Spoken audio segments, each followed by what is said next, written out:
Hey, welcome, Pat Elflein on IR. Is this the change that we need to move forward? I hate to see anyone hurt and have to go on IR, but I think we're all in agreement that a lot of people that Elflein was not playing up to speed as far as I could see, and as far as a lot of people could see.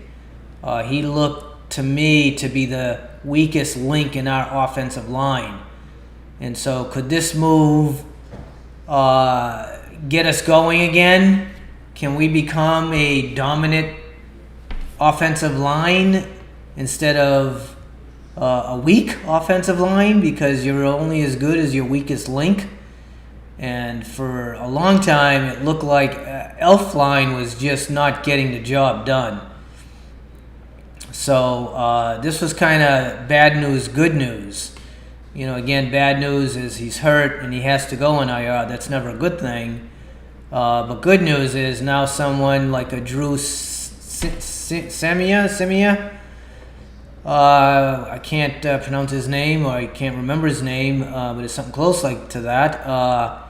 Could he step in and be the answer to to our prayers, if you will? I don't know. It's like, I'm not bummed out about this. I think it's a good thing, even though it's a bad thing. Let's see kind of what happens. Now I'm really looking forward to Sunday's game, and especially who gets put in the mix to get us back on track. I've heard rumblings that they're going to bring back the old guard, whose name is escaping me right now, but he had concussion issues. So I think that's one of the reasons why we let the old guard go. So I don't think he's the answer. But before we do that, please subscribe. I'd like to keep you up to speed. So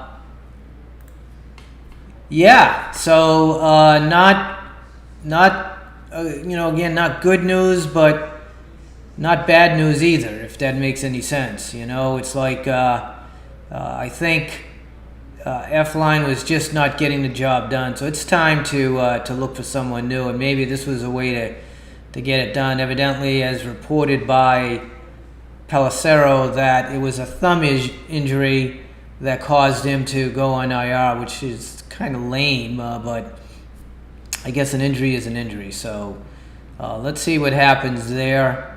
I think this Drew Semien, if I'm saying it right, I think I watched him last year, preseason, and he looked pretty good, and he looked like he had some meanness to him. He had an edge, which I think is what we're looking for. We want, guards and tackles that have an edge.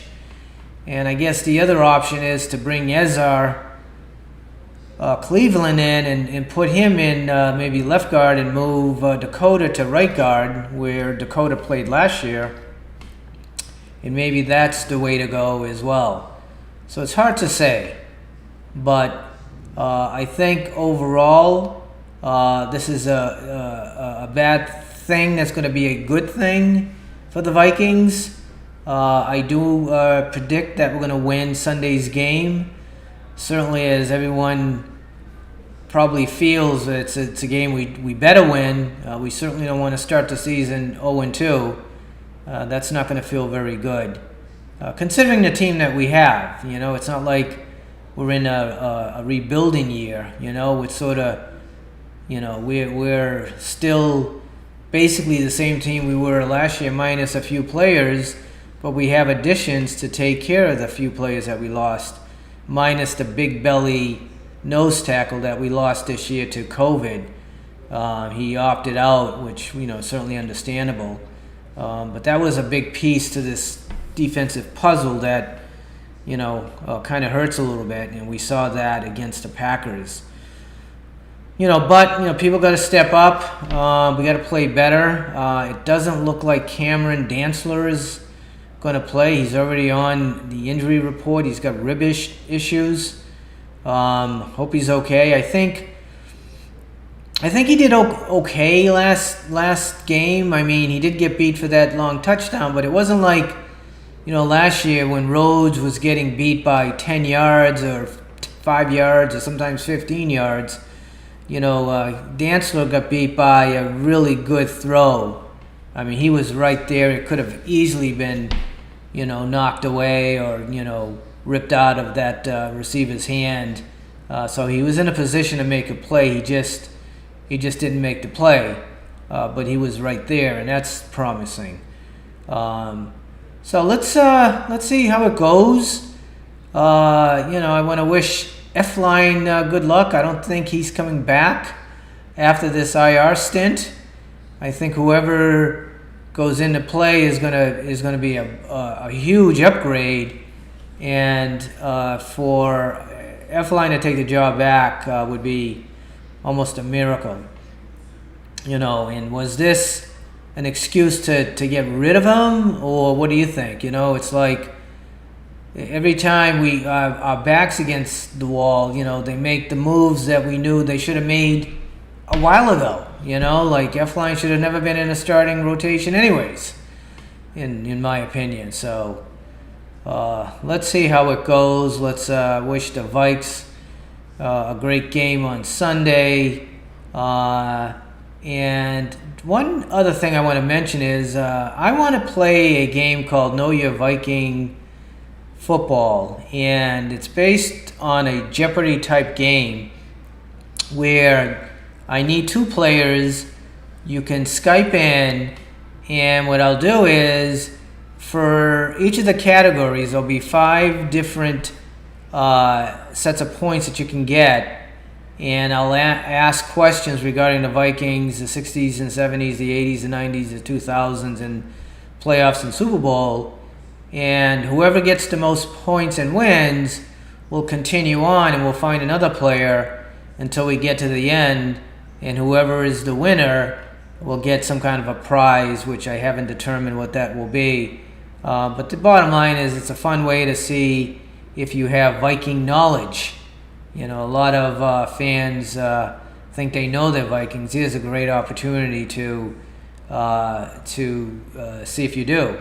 Now, last year we had it set up, but because of COVID, we kind of had to set it aside, and I've reached out to the 2 original players to see if they want to play, but as you know, people's schedules change and this and that and the other thing, so I haven't had a confirmation. So I am looking for 2 players. So if you have some knowledge, skills as it relates to the Minnesota Vikings, you might want to come on and see what you can do. Looking forward to it. Hope I have a couple of gamers that'll come on. You can certainly add a comment to this video, and I'll respond back to you, and we'll take it from there. So, getting back to Elflein. Elflein, I don't know, brother. Hate to see you go, but I don't hate to see you go. I do see.